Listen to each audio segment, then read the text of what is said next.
Hello दोस्तों, ratio and proportion के practice class number 2 में आपका स्वागत है। चलिए चलते हैं पहले सवाल पे। पहला सवाल है, तीन संख्याओं का अनुपात 3:5:7 है।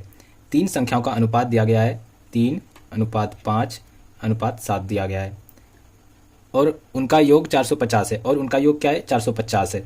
यहाँ पे कितना हो रहा है 3, 5, 8, 7, 15 कितना हो गया 15 योग हो गया। लेकिन सवाल में कह रहा है 15 नहीं 450 है। कितना है 450 है। तो 15 का कितना गुना है 450? 15 से अगर गुना करते हैं इसमें तो कितना होता है 15 या 45 जीरो। कितना गुना है 30 गुना है। अगर यहाँ से 30 गुना है तो इसमें भी 30 गुना करना होगा। 3 से 30 में इसमें भी 30 से गुना करना होगा, इससे भी 30 से गुना करना होगा। तो कितना हो जाएगा 30 या 90 हो जाएगा, 30 पंचे 150 हो जाएगा और 70 या 210। यानी तीन संख्या जो है, पहली संख्या 90 है, दूसरी संख्या 150 है, तीसरी संख्या कितना है 210 है और तीनों का योग कितना है 450 है। अब आगे सवाल में कह रहा है क्या दूसरी संख्या को 20% बढ़ा दिया जाए। दूसरी संख्या क्या है 150 है। 150 को कितना परसेंट बढ़ा रहा है 20% बढ़ा दिया जाता है। तो 150 का 20% कितना होता है 150 का 20% होता है 15 दूनी 30। कितना होता है 30। यानी 30 बढ़ा रहा है तो कितना हो जाएगा 180 हो जा रहा है। अब आगे सवाल में कह रहा है क्या और तीसरी संख्या को 10% घटा दिया जाए। तीसरी संख्या क्या है 210 है। तो 210 में किसको घटा रहा है 10% को घटा रहा है। तो 210 का 10% कितना होता है 21 होता है। तो 210 में 21 को घटाएंगे तो कितना हो जाएगा 189 हो जाएगा। कितना हो जाएगा 189 हो जाएगा। तो सवाल में पूछा जा रहा है क्या तब तीनों संख्याओं का नया अनुपात क्या होगा। तीनों संख्याओं का नया अनुपात पूछा जा रहा है। पहली संख्या में तो कोई चेंज नहीं हुआ, तो पहली संख्या, दूसरी संख्या और तीसरी संख्या तीनों का क्या करा है नया अनुपात जो बना उसका अनुपात बताने के लिए करा है। तो पहली संख्या में कोई चेंज नहीं हुआ तो 90 का 90 ही रह गया। दूसरी संख्या में क्या हो गया 180 बन गया, कितने से 150 से 180 बन गया। और तीसरी संख्या 210 से 189 बन गया। कितना हो गया 189। अनुपात में पूछा जा रहा है तो अनुपात का मतलब होता है छोटी से छोटी संख्या, इनको छोटे में कन्वर्ट करना है। तो अब इसको क्या करना है, यहाँ से 9 से भाग देते हैं 90 में तो क्या हो जाएगा 10 हो जाएगा। 9 से 180 में देते हैं तो 20 हो जाएगा। 9 से 189 में करते हैं तो कितना हो जाता है 21। यानी पहली संख्या, दूसरी संख्या और तीसरी संख्या का जो नया अनुपात हो जाएगा कितना हो जाएगा अब 10:20:21 हो जाएगा। ये हमारा सही आंसर हो जाएगा। ऑप्शन नंबर बी हो जाएगा हमारा सही आंसर। चलिए चलते हैं अगले सवाल पे। सवाल है दो संख्याओं का अनुपात 4:7 है। दो संख्या दिया गया है और दोनों संख्याओं का अनुपात कितना दिया गया है 4:7 दिया गया है। अनुपात में दिया गया इसीलिए मान लेते हैं क्या 4 के है पहली संख्या, दूसरी संख्या है 7 के। कितना है 7 के। अब आगे सवाल में कह रहा है क्या यदि दोनों संख्याओं में 6 जोड़ दिया जाए। दोनों संख्याओं में 6 को जोड़ देते हैं, 4 के प्लस 6 अनुपात है, इसको बटे में कर देते हैं तो हो जाएगा 7 के प्लस 6। दोनों संख्याओं में क्या जोड़ दिए 4 के प्लस 6 और 7 के प्लस 6। 6 को जोड़ देते हैं तो नया अनुपात 2:3 हो जाता है। कितना हो जा रहा है 2:3। तो 2/3 कितना बन गया 2/3 हो गया। तो सवाल में पूछा जा रहा है क्या दोनों संख्याएं ज्ञात करें। पहली संख्या और दूसरी संख्या क्या है ये पूछा जा रहा है। तो कैसे निकालना है, क्रॉस मल्टीप्लिकेशन करते हैं। 3 चौके 12 के प्लस हो जाएगा 18 इक्वल टू हो जाएगा 2 सत्ते 14 के प्लस हो जाएगा 2 छक्के 12। तो 14 के माइनस 12 के कितना हो जाएगा 2 के हो जाएगा और 18 माइनस 12 कितना हो जाएगा 6 हो जाएगा। तो के इक्वल टू यहाँ से कितना निकल के आ गया 2 से 6 कट जाएगा 3 बार में। तो के बराबर क्या निकल के आ गया 3 आ गया। पहली संख्या कितना है 4 के है। पहली संख्या है 4 के, तो 4 के है तो 4 के कितना है 3 है। तो 4 तिया कितना हो गया 12 हो गया। पहली संख्या कितना हो गया 12 हो गया। और दूसरी संख्या क्या है 7 के है। के है कितना 3 है तो 7 गुना 3 हो जाएगा। कितना हो गया 21 हो गया। निकालने कह रहा था दोनों संख्या है तो दोनों संख्या क्या है पहली संख्या 12 हो जाएगा, दूसरी संख्या 21 हो जाएगा। ये हमारा सही आंसर हो जाएगा। ऑप्शन नंबर सी हो जाएगा हमारा सही आंसर। अगला सवाल है तीन वस्तुओं का औसत मूल्य 15,765 रुपये है। यदि उनके मूल्यों का अनुपात 3:5:7 है। तीन वस्तु है और तीनों वस्तुओं के मूल्यों का अनुपात दिया गया है, यानी प्राइस दिया गया है। प्राइस का अनुपात दिया गया कितना है 3:5:7 दिया गया है। और तीनों का क्या कह रहा है तीनों वस्तुओं का औसत मूल्य बोल रहा है कितना है 15,765 है। यहाँ पे औसत मूल्य देख लेते हैं कितना होता है 3, 5, 8, 7, 15। औसत बराबर क्या होता है सभी संख्याओं का योग बटे जितना संख्या है उतना करते हैं। तो कितना है योग कितना हो जाएगा 3, 5, 8, 7, 15 और टोटल कितनी संख्या है 3। तो 3 से 15 में भाग देंगे तो एवरेज कितना आ रहा है इसका, यहाँ पे एवरेज आ रहा है, ये तीनों संख्याओं का एवरेज कितना आ रहा है 5 आ रहा है। लेकिन सवाल में कह रहा है क्या 15,765 रुपये है। तो 15,765 रुपये है तो 15,765 किसका वैल्यू हो गया 5 यूनिट का वैल्यू होगा। तो 5 से क्या करना होगा भाग देना होगा। तो सवाल में पूछा जा रहा है क्या तो सबसे महंगी वस्तु का मूल्य ज्ञात करें। तो इन तीनों में सबसे महंगी वस्तु कौन है 7 है। तीसरी वस्तु है सबसे महंगी, तो कितना है तीसरी वस्तु 7 यूनिट है। तो 7 से क्या करना होगा गुना करना होगा। तो क्या निकल के आ जाएगा, सबसे महंगी वस्तु निकल के आ जाएगा। तो सबसे महंगी कौन सा वस्तु था, तीसरा वस्तु था। तो इससे अब यहाँ से काटापीटी करते हैं, तो कटाते हैं 5 से, तो कितना आ जाएगा, 5 तिया 15, 5 एकम 5, 2 5 पचे 25 और 1 5 तिया 15। तो गुना करते हैं, इसमें कितना होता है, 7 तिया 21, बाकी 2 7 पचे 35, 2 37, बाकी 3 7 7 3 10, 7 तिया 21 और 1 22। तो कितना आ गया, तीसरी वस्तुओं का मूल्य कितना आ गया, यानी महंगी वस्तुओं का मूल्य कितना आ गया, 22,071 रुपया हो जाएगा हमारा सही आंसर। ऑप्शन नंबर हो जाएगा सी हमारा सही आंसर। अगला सवाल है, किसी बैग में 50 पैसे, 25 पैसे तथा 20 पैसे के सिक्कों का अनुपात 2:4:5 है। 50 पैसे है और कितना है, 25 पैसे के सिक्के हैं और है 20 पैसे के सिक्के। तीनों 3 प्रकार के सिक्के हैं और तीनों सिक्कों का अनुपात क्या है, 2:4:5 के अनुपात में है। ये क्या है, क्वांटिटी। और आगे सवाल में कह रहा है कि यदि उनका मूल्य, कुल मूल्य 48 रुपये है। यह है क्या, यहाँ पे है अनुपात, सिक्कों का अनुपात दिया गया है। अब आगे सवाल में कह रहा है क्या, यदि उनका कुल मूल्य 48 रुपये है, 50 पैसे के 2 सिक्के हैं, तो 50 पैसे के 2 सिक्के कितने रुपये होते हैं, 1 रुपये हो जाएंगे। ये हो जाएगा प्राइस, कितना रुपया हो गया, 1 रुपया हो गया। यहाँ पे लिख लेते हैं 1 रुपया हो गया। 25 पैसे के 4 सिक्के कितने रुपये होंगे, 1 रुपये होंगे। 25 पैसे के 4 सिक्के कितने रुपये होंगे, 1 रुपये होंगे। 20 पैसे के 5 सिक्के कितने हो जाएंगे, 20 पंचे 100, 100 पैसे कितने होते हैं, 1 रुपये होते हैं। तो 20 पैसे के 5 सिक्के कितने होंगे, 1 रुपये होंगे। अब कह रहा है क्या, कुल कितना है, 48 रुपया है। यहाँ पे कितना रुपया है कुल, 1 1 2 1 3, कितना रुपया है, 3 रुपया है। लेकिन सवाल में कह रहा है क्या, 48 रुपये है। तो 48 रुपये जो हो गया वो किसका वैल्यू हो गया, 3 रुपये का। तो 3 से क्या करना होगा, भाग देना होगा। सवाल में निकालने के लिए कह रहा है क्या, 20 पैसे के सिक्कों की संख्या ज्ञात करें। तो 20 पैसे के सिक्कों की टोटल संख्या कितना है, 5 है। तो 5 से क्या करना होगा, गुना करना होगा। तो किसका निकल के आ जाएगा, 20 पैसे के सिक्कों की संख्या निकल के आ जाएगा। 3 से 48 में भाग देंगे तो 16 बार में कट जाएगा। 16 गुना 5 करेंगे तो हो जाएगा 16 पंचे 80। ये हमारा सही आंसर हो जाएगा। ऑप्शन नंबर डी हो जाएगा हमारा सही आंसर। अगला सवाल है, ए और बी की आय का अनुपात 2:3 है। ए है और बी है, दोनों के आय का अनुपात, इनकम का अनुपात दिया गया है। कितना है, अनुपात दिया गया 2:3 है। और आगे सवाल में कह रहा है क्या, और उनके व्यय का अनुपात 1:2 है। और उनके व्यय का भी अनुपात दिया गया है। ए और बी के व्यय का अनुपात दिया गया, व्यय यानी खर्च का, एक्सपेंडिचर का अनुपात दिया गया है। तो एक्सपेंडिचर का अनुपात कितना दिया गया है, 1:2 दिया गया है। आगे सवाल में कह रहा है कि यदि बी के व्यय का 90%, बी के व्यय का 90%, तो बी का व्यय कितना है, 2 है। यहाँ पे मान लेते हैं क्या 200 है।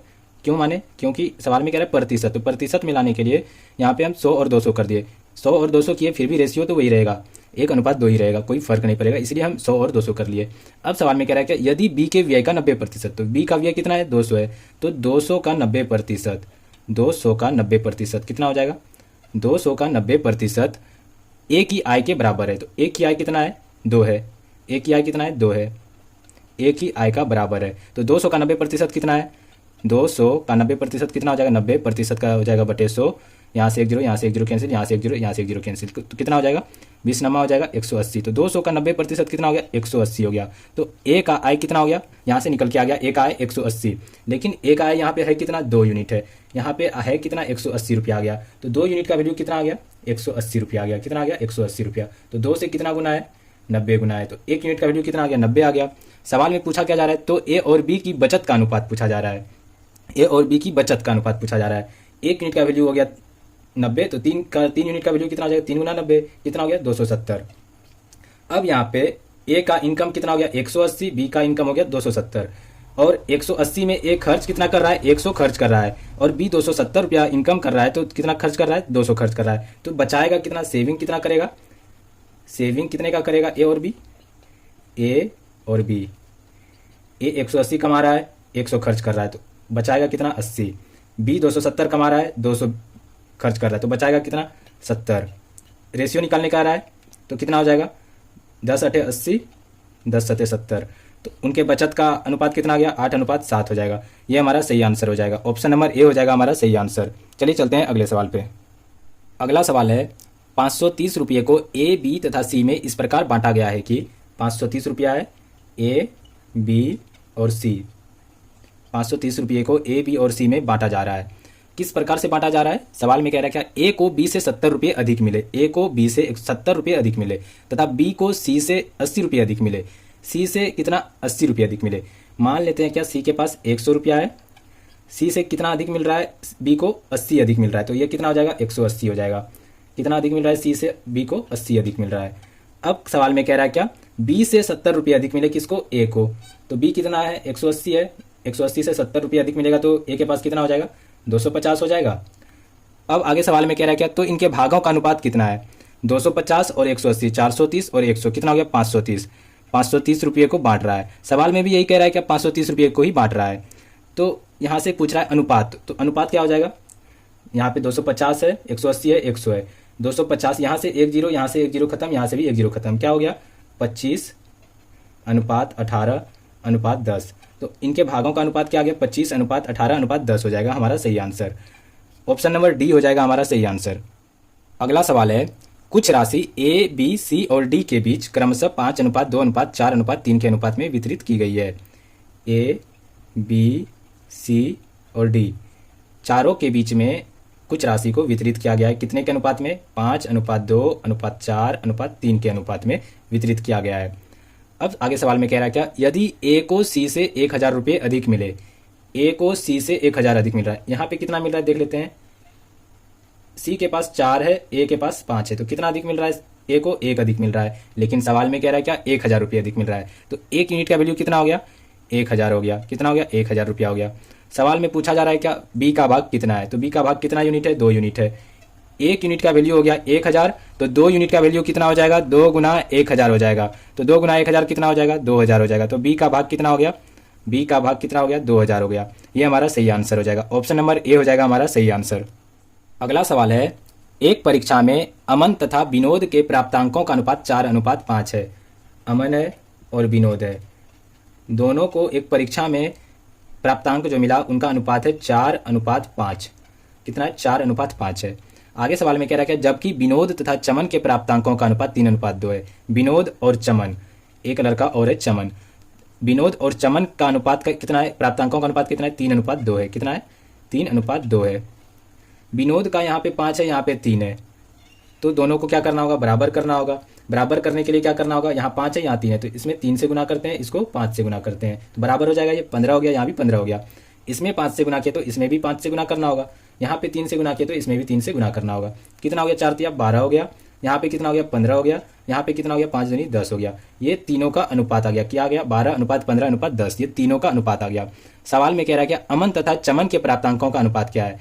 अमन और चमन का प्राप्तांकों का अनुपात पूछा जा रहा है, तो अमन को कितना मिला 12, चमन को कितना मिला 10, अनुपात कितना हो जाएगा, इसको छोटा करना होगा, 2 छके 12, 2 पंचे 10, कितना आ गया 6:5, यानी अमन और चमन के प्राप्तांकों का अनुपात कितना हो जाएगा 6:5। ऑप्शन नंबर डी हो जाएगा हमारा सही आंसर। अगला सवाल है, 3 विद्यालयों ए, बी तथा सी के छात्रों का अनुपात क्रमशः 5:4:7 है। 3 विद्यालय ए, बी और सी, तीनों विद्यालयों के छात्रों का अनुपात दिया गया है, कितना है 5:4:7 में दिया गया है। आगे सवाल में कह रहा है क्या इन विद्यालयों में छात्रों की संख्या में क्रमशः 20%, 25% तथा 20% की वृद्धि होने पर तीनों विद्यालयों के छात्रों के अनुपात क्या होंगे। प्रतिशत में वृद्धि हो रहा है, तो अनुपात में दिया गया है, तो हम यहाँ पे क्या करेंगे, यहाँ पे 1 जीरो, यहाँ पे भी 1 जीरो, यहाँ पे भी 1 जीरो बढ़ा देंगे। क्यों, क्योंकि प्रतिशत में वृद्धि हो रहा है, तो प्रतिशत में वृद्धि होगा तो हम यहाँ पे जीरो बढ़ा दिए, 50, 40, 70 कर दिए, तो हमें आसानी होगा क्या प्रतिशत निकालने में। और यहाँ पे जीरो बढ़ाने से कोई परिवर्तन हुआ ही नहीं, क्योंकि अनुपात तो वही रह गया, 1 जीरो 1 जीरो हटा सकते हैं तो अनुपात वही रह जाएगा। तो ए में कितने का वृद्धि कर रहा है 20% का वृद्धि कर रहा है, ए में 20% का वृद्धि कर रहा है। बी में कितने का वृद्धि हो रहा है 25% का वृद्धि हो रहा है। सी में कितने % का वृद्धि हो रहा है 20% का वृद्धि हो रहा है। 50 का 20% कितना होता है, 50 का 20% होता है 10, वृद्धि होकर कितना हो जाएगा 60 हो जाएगा। 40 का 25% कितना होता है, 40 का 25% भी 10 होता है, तो 10 वृद्धि हो जाएगा तो कितना हो जाएगा 50 हो जाएगा। 70 का 20% कितना होता है, 70 का 20% होता है 14, तो 14 का वृद्धि हो जाएगा कितना हो जाएगा 84 हो जाएगा। पूछा जा रहा है सवाल में क्या तीनों विद्यालयों के छात्रों के अनुपात क्या होंगे, तो कितना हो जाएगा, यहाँ पे अब आ गया क्या वृद्धि होने के बाद 60, 50 और 84, तो तीनों का क्या करना है अनुपात में लिखना है। तो अनुपात में क्या हो जाएगा, 3 से इसको कटाते हैं, 2 से कटाते हैं, तो 30 दूनी 60, 25 दूनी 50 और ये 42 दूनी 84। और छोटा हो सकता है, और नहीं होगा छोटा, और नहीं हो रहा है छोटा, तो अनुपात क्या गया 30:25:42। तीनों विद्यालयों के छात्रों का अनुपात क्या गया 30:25:42। ये हमारा सही आंसर हो जाएगा, ऑप्शन नंबर बी हो जाएगा हमारा सही आंसर। चलिए चलते हैं अगले सवाल पे। अगला और अंतिम सवाल है, तीन संख्याएं क्रमशः 3:4:5 के अनुपात में। तीन संख्याएं हैं और तीनों संख्याओं का अनुपात दिया गया है, क्या है? 3:4:5 के अनुपात में दिया गया है। आगे सवाल में कह रहा है क्या पहली तथा तीसरी संख्या का योग, पहली और तीसरी का योग, पहली और तीसरी संख्या का योग दूसरी संख्या से 52 अधिक है। दूसरी संख्या क्या है? 4 है। पहली संख्या और तीसरी संख्या का योग कितना हो जाएगा? 3 और 5 8 हो जाएगा। दूसरी संख्या कितना है? 4 है। तो क्या कह रहा है यहाँ पे? दूसरी संख्या से कितना अधिक है? 52 अधिक है। यहाँ पे है कितना अधिक? 4 से 8 है, तो कितना अधिक है? 4 यूनिट अधिक है। कितना यूनिट अधिक है? 4 यूनिट अधिक है। सवाल में कह रहा है 52 अधिक है, तो 4 यूनिट का वैल्यू कितना हो गया? 52 हो गया। कितना हो गया? 52 हो गया। तो 1 यूनिट का वैल्यू निकाल सकते हैं। 4 यूनिट का वैल्यू 52, तो 1 यूनिट का वैल्यू कितना हो जाएगा? 4 से 52 में भाग देना होगा। कितना हो जाएगा? 13। 1 यूनिट का वैल्यू कितना आ गया? 13। तो सवाल में पूछा जा रहा है क्या सबसे बड़ी संख्या क्या है? तो बड़ी संख्या क्या है? यहाँ पे 5 है, यानी तीसरी संख्या जो है सबसे बड़ी है। तो तीसरी संख्या का कितना है? 5 यूनिट है। 1 यूनिट का वैल्यू 13, तो 5 यूनिट का वैल्यू कितना हो जाएगा? 5 यूनिट का वैल्यू क्या हो जाएगा? 5 गुना 13 कितना हो जाएगा? 65। 13 × 5 = 65। 65 हो जाएगा हमारा सही आंसर। ऑप्शन नंबर ए हो जाएगा हमारा सही आंसर। अगर आपको ये प्रैक्टिस सेशन अच्छा लगा होगा तो वीडियो को लाइक और वीडियो को अपने दोस्तों के साथ शेयर जरूर करें, और ऐसे ही महत्वपूर्ण सवालों के जवाब जानने के लिए हमारे चैनल को सब्सक्राइब जरूर कर लें।